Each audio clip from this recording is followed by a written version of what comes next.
Howdy folks, it's Meandering Mike in the Man Cave of Madness, and we are doing our after-action review of Crowbar, the Rangers at Pointe Du Hoc. So, this game here by Herman Lettman from Flying Pig Games is one of his Push Your Luck series of games. The first one was In Magnificent Style. It's gone through a couple of editions of that. He has other Push Your Luck games like Vultures Lead the Way, and there's more in progress. But this was his second one that also had an expansion, Vorwarts. And I haven't not used this yet and played it, but we'll talk a little bit about it because this addresses some of the issues with this game. Now, so this after-action review, we're going to talk a little bit about some of the pluses and minuses. First, I want to say I really enjoyed the game. It is much richer and deeper decision space than in Magnificent Style. Now, this is not going to be a compare and contrast between the two. At some point, I might do that. But there are some things that I will address about in Magnificent Style. If you haven't played that one yet, like when I first played this, I hadn't played in Magnificent Style yet. And then I,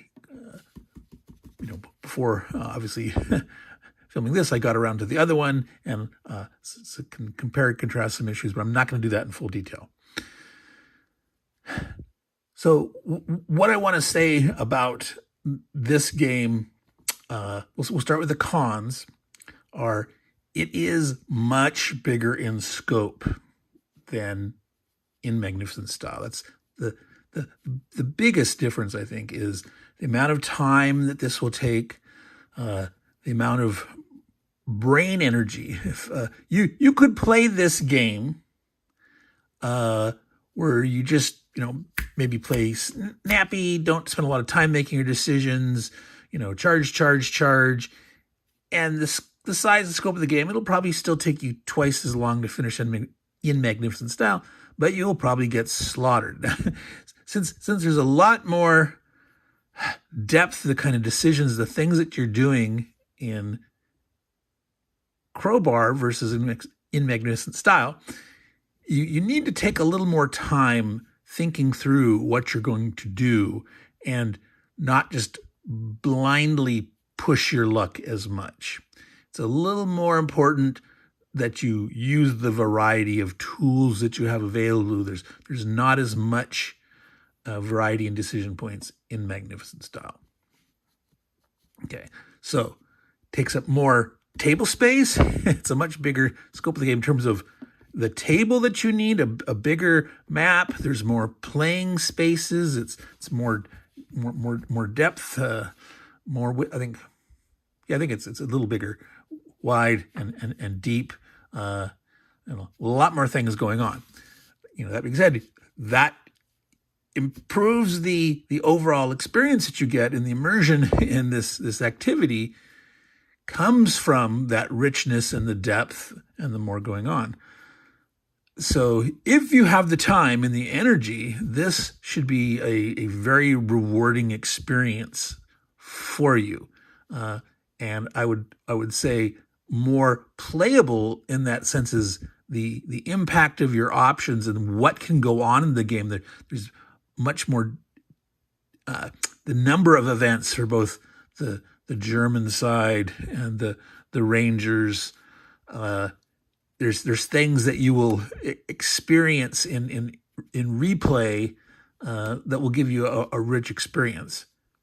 But that being said, back to the fact that it takes up more room and takes a lot of time, your ability or desire to replay it might be less. If you have lots of time and you're a real diehard and you got the room to do it, you might play this a lot more. But you can knock out a game of In Magnificent Style, pretty quickly, and bring it to the table almost any size table, especially if you have the old Victory Point Games version, much smaller footprint, etc. So a lot of game in here, a lot of good game in here. Now I'm going to mention real quick the expansion, Vorwarts, in that it allows you to play as the Germans. The big counterattack happened on the 6th and the 7th, and you can actually run the Germans. So some of you might be interested in that aspect, but the other things that are in here are scenarios, shorter scenarios. So that addresses the issue of this taking, so much time and effort to play, that you could use the expansion. And there's 4 different ways you can do that. One is you can play each of the separate companies, just one company, Fox, Dog, or Easy Company, just their sector from beginning to end. So in a sense, you've chopped it down to 1/3. Now, it's not exactly that, because the number of the hidden gun locations that may or may not be guns, there's less. Like one has 6, one has 8, one has 11, or something like that. And there's actually instead of like drawing from the whole pool, they actually say here, select these guys to draw from. So it gives you a little more historical, historicity to it. You're more likely to get, the number of guns or the kind of things that they encountered in this sector or that sector. So if you're interested in that from that historical perspective, or being able to do, just one part, spend maybe 1/3 of the time playing, that's one approach. The other is they have a cut out the beginning part, okay, where you start at the top of the cliff. You don't do the pre-invasion approach. You don't do your 3C zones. You don't do the beach zone. You don't have to struggle with getting up to the top of the cliff. You start on the top of the cliff for all 3 companies. However, you will randomize your casualties, and you will have a certain amount of advancement of the time track, the German counterattack, and the column relief column movement. So you sort of abstract out and you dice out what the whole initial attack was, which for some people is the more interesting part, right? Like, the tension of getting through the various stages and just getting onto the top of the cliff. It was like kind of like, But for others, they want the inland push, finding the guns, driving forward, dealing with German counterattacks and things like that. So this is another way, though, to cut down the overall length of the scenario and use the expansion to do that part. Now, I'm now going to go to start talking about the cons, and one of these, this starting at the top of the cliff, addresses one of the cons of the game. Now, it is complicated to learn how to play this guy, okay? It's like an order of magnitude more complex than in Magnificent Style. The fact that there are those different zones and the dice that you use to resolve these results can have differing effects in the different zones. And there's different rules what you can and can't do. Like you must push your luck if you're on the sea or the beach zone. You got to push your luck until you get to the top of the cliff. Whereas once you're on the top of the cliff, you can decide how far to push your luck, and you can terminate early, and you can do that consolidate action. But when you're, in the pre-invasion beach approach, that's a totally different mechanism. You're using the same dice, but in a different way, a total translation of it. And I talked about in one of the other videos that I didn't like how you had to do this translation. And I've heard a lot of people not complain so much as, one of their downsides was like, boy, this is kind of fiddly, the fact that these different zones here have different procedures, that the dice, like, oh, this little explosion symbol, either the filled in or the unfilled in one, you determine that damage differently depending on which zone you're in. And the effect of the panic or the shaken is slightly different in the zone, like whether you can ignore it, whether it's already on you or not, or that. So that's one of my sort of complaints of the game. It's one of the things that you will learn with experience. Okay, if you play this game enough, you will memorize all those little differences, and it'll be second nature, and it's not a problem. But learning the game, that is definitely a hurdle to overcome. And I think if you step away from the game and come back to play it again, you're going to probably have to relearn some of that stuff. Okay, so the fact that there is a scenario in the expansion, and all those scenarios, if they ever re-releases, those should be in this. They should absolutely, there's extra units here and the stuff for playing the Germans, that's extra. Maybe they do a deluxe edition that puts it all together, but if they keep that separate, they should still put the rules in here for doing that shorter scenario, because I would recommend, as the first learning how to play, use the scenario where you start on the top of the cliff, okay? And say, okay, let's just learn how to fight our way. And you could have a scenario where you start there and you don't, fight through the full 3 days. You just fight one day, say one day of that or something. And you have, you'd have to come up with some of the victory conditions on what your progress would be. But to me, that should be the learning scenario. And then you maybe do, okay, pick, fox or easy or dog, one of those ones, and then play that one all the way through, learning, all the different zones of things. So definitely this could be improved with the learning scenarios. Also, some of the rules need to be written more clear. I talked about that a bit in my how to play / playthrough videos. The little boxes, the inset boxes, it needs to be more clear what's important and what's not. Because some people see those and think, oh, they're like just asides, they're designer notes or something. And they're not all that. Some of them are very important, and some are rules in those boxes that's the only place that rule exists. And those need to be made to stand out a little better.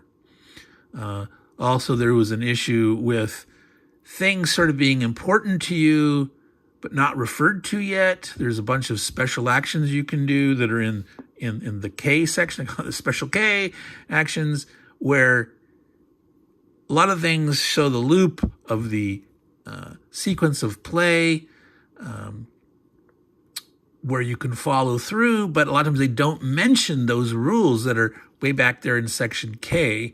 And so you're like 3 or 4 sections away from that. And until you've sort of, it looks like you can know what you're doing just by reading this far the rules, but no, you really have to know that these other things exist. So some things could be done to improve that. And there was another pet peeve of mine there. The Germans have some unit with a split numbers, a ranged value and a close combat value. And for the life of me, I couldn't find it when I wanted to read back and refer to that. And it's because some of the pages in the rules have like background graphics and color. And there was this one section at the top of where that had a dark gray, and there was like this whitish text on it it was like buried in there. It was hard to read it. And, so some graphical improvement to the rules could be done too. So I want to talk again a little bit about this is a pro and a con. and that is the custom dice in this game. That's part of the charm of this game. The difference in Magnificent Style just used normal 2d6. You had a symmetrical chart where you'd roll and cross-reference, but it didn't really matter which die was which. You know, you should like roll this one first and second, or two different colors. Doesn't matter, because, you know, if one's a 1 or a 6, you know, you have a certain result, or if they're doubles, so the dice didn't matter, and you would just roll, and it was always symmetrical. Your odds of getting this kind of bad result versus this kind of good result, and so your push your luck decisions were much simpler, and that's one of the reasons why that game goes faster, but it's not as rich and deep. The custom dice add a great amount to your need to think through things and the implication of what those dice can do for you depending on where you are. So we're back to that, which zone you're in and what are you doing and the implications, and it makes it, you know, rich and interesting decision space. But at the same time, that was part of the problem, the difficulty of learning and mastering the fact that these procedures are different between all these zones. It felt kind of fiddly and a little difficult, but in the long run, it added a great experience. So that's one of the things, if you play this game, you want to look at those dice and think about those dice and see their differences on what they have on them. And some people, isn't that kind of gamey or like over analyzing, you know? And in one way, yes and no. It's still great fog of war. You count on things, but there's certain things that you can sort of count on. Like, gee, if I'm using the green die, which is the safer die, you know that certain things happen. You're less likely to take damage. You're not going to get an early termination for your unit's activation, but you're not going to make as far as progress versus that black die, which is the worst chance of getting casualties and potential panic or shaken, but you can make the biggest progress, push. And, you know, the in between, the yellow and the red die. You need to understand that. I mean, maybe you're not going to memorize the fact that there's exactly this number of this kind of damages or this kind of event or this kind of thing, but you need to know in general. Otherwise, are you just rolling those dice at total, you know, random? You know, the dice are random, but which one do you roll at any given time? You need to understand that.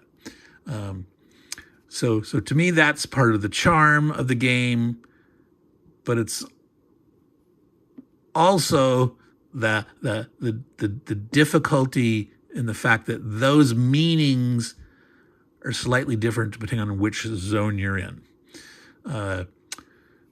So therein is the rub. Now, there was a few other little things that I wanted to mention, sort of quality of life things.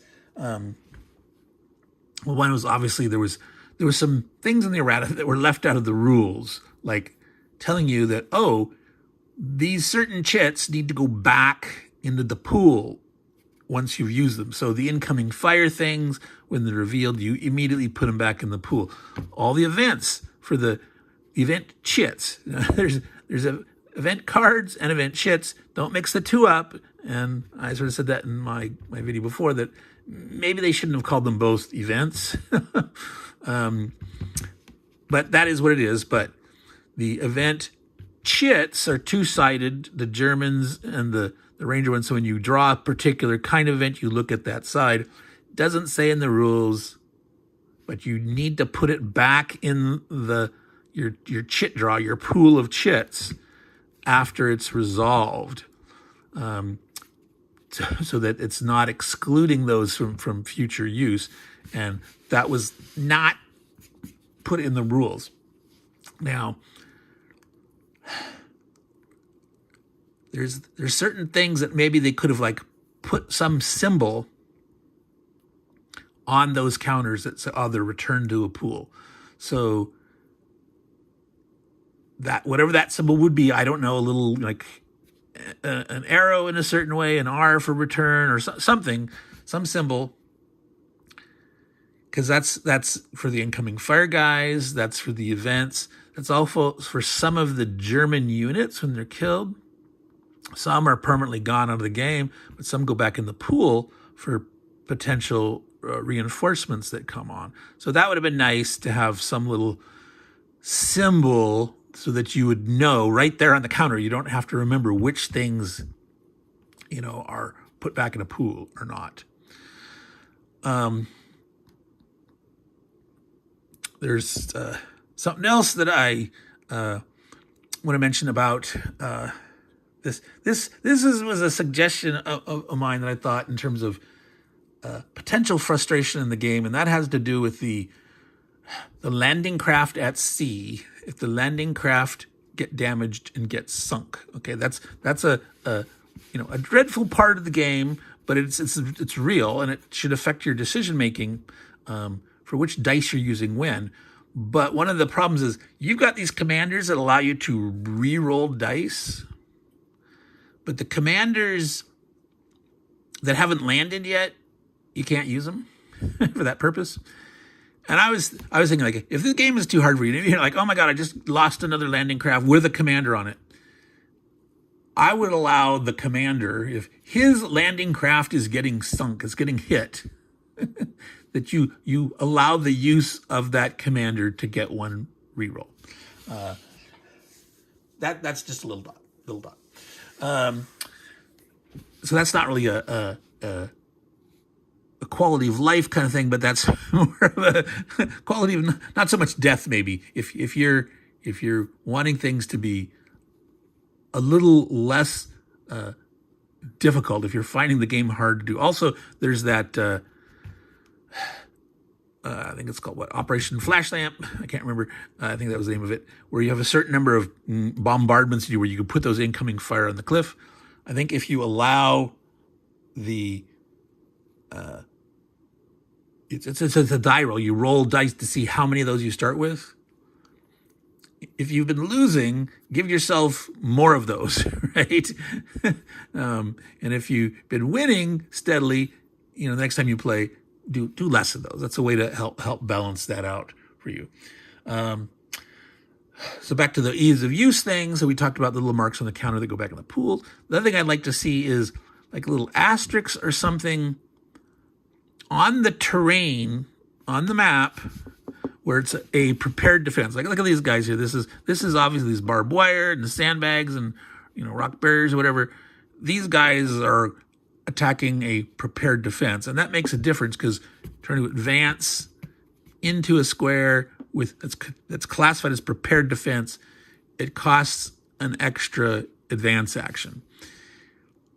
And some of the things on the board were not. Like, so the machine gun emplacements were not prepared defenses. Now, there's an optional rule where you can allow them to be. So if you're really a glutton for punishment, you could do that. But normally, they're not. So there's certain kinds of, bunkers and barracks and certain other things that count as prepared defense, and certain other ones don't. And the machine gun emplacements didn't count as prepared defense, but that should be like marked somehow. Instead of you having to remember which ones are which, have a little symbol on there. So those are a couple of, suggestions I'd have that, some of that stuff you could do yourself. I mean, you could put some kind of small little, pencil or pen mark in not something glaring and ugly that would throw you out of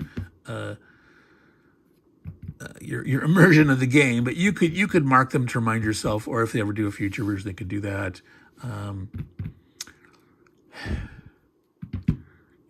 The counters again. I would like to see them marked as to what gets returned, to a pool, or vice versa. You mark those that once they're exposed or used or killed, just are removed from the game. I mean, you could either way. You could do one or the other. Those aren't really necessary, but I think that's a quality of life kind of thing. So, all right. So this has been my sort of meandering rundown It's been a while since I finished playing this, and that's a problem when things you sit and then you come back to them. And so I went on and played in magnificent style and trying to come back and remember these. But a lot of fun in the game here. If you can get through the learning curve, so watch my how to play playthrough videos or other. There's a number of people that have done videos on that. And between it, you should have a decent idea of how it plays, or maybe you're don't mind slogging through the rules and going through it multiple times and figuring out. But those rules could have been written better. And like I said before, I love me my Herman Luttman games, and it's not always a designer's fault sometimes when rules don't come out the best. Sometimes there's developers change or write the rules, or the publishers. Usually a developer works for a publisher. Sometimes you have a developer working for the designer, and who does or does not necessarily have a relationship with the publisher. But in any case, it's like I love the Herman Luttman style in the games and stuff, but occasionally there's some that they need a little better rule book. So, and I've mentioned this a number of times. This is like, dear publishers, when you think your rules are done, they're not. Do not release them. Don't. without actually having a blind play test of what you think are your final rules. Get one or more play test groups, or in a solitaire game, it can just be a couple of people, and not to be groups, and have them play. People that have never played the game before, know nothing about it. You need virgin white powder snow kind of play testers to play your game with no help from anybody, just from the rules, to see really are your rules ready. And those kind of errata and stuff, or issues of layout or hidden meaning, or referring to where are they in the section, or maybe getting some references in there. What did people find out what they had problems with? So that's more of a general Meandering Mike pet peeve, but encountered it with this game here. So that's my after action review. Before we're done complete with this, I did want to mention here a couple of books. Now, these are both from Osprey. That's a bit of a glare there. There, turn that. So this series here, there's a whole D-Day. There's like 4 titles. This is on Omaha Beach. And so this is mentioned in the index. You have about maybe 12 references to Pointe Du Hoc. It's not like full 12 pages worth of stuff, but there's 12 pages with references. So you can get a little bit of seeing how it sort of tied into the overall invasion of the beach, and how, the Rangers, their goal, their purpose for being there was to try to get rid of the guns that the Allies knew were trained on the Omaha beach, and prevent them from, laying down nasty fire on the beach. Turns out the guns weren't where they thought they were, because they had gotten moved recently, and the Rangers had to hustle to find them before the guns got retrained and activated onto the beach area. So you can see sort of some of the overall perspective of, and plus the fact that the Rangers there at Pointe Du Hoc, in a sense, needed the relief from the guys at Omaha Beach to, in a sense, come and save them. That they didn't have enough force to stay, isolated. If no one came, because they couldn't go back and extract from the beach. So they were relying on a relief column coming to them. So they were there, to save the guys on the beach, and the guys on the beach are going to go inland and save the guys at Pointe Du Hoc. This is part of Osprey's Raid series. In fact, this is the very first, Raid number 1. This was the very first book in this series. There's like 50 or 60 of these now. So Rangers lead the way. That's their motto. Pointe Du Hoc, D-Day 1944. This has lots of good photos, discussion of the initial plan,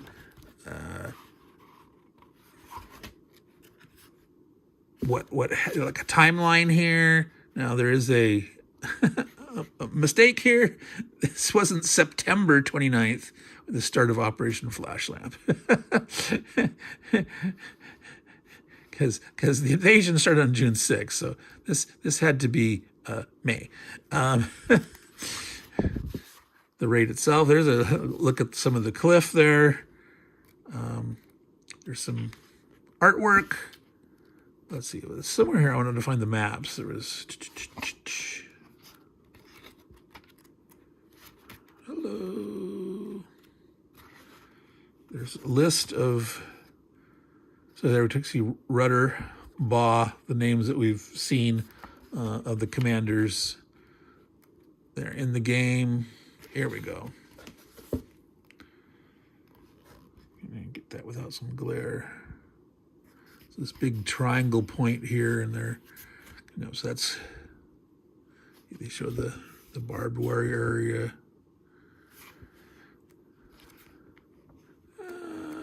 There was, I thought, another map here.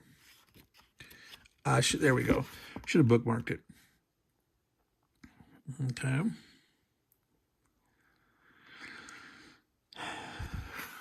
See, showing some of the counterattacking Germans. So this might be of interest to you. So, you can, there's a lot of books out there that, about the Normandy invasion that will mention Pointe Du Hoc, but, if you have something specifically on Omaha Beach, it'll be covered a little more. And then, of course, if you want a nice detail on that. So this has been a Meandering Mike after action review. Crowbar. We also talked a little bit about Vorwarts expansion to this. So if you want to play as the Germans, or just if you want to read their rules for how to do shortened versions of this, that'll be useful for you to pick up. This is currently out of print, but you can hunt around and try to find it in the secondary market. Who knows if someday they're going to reprint it or not. I hope if Herman Lepman comes out with some more of his push your luck games coming out in the series that might say like, maybe we should go ahead and reissue this or something. Well, I'm going to call it quits there, folks. And as we say, take care of your games because they'll take care of you. Ciao.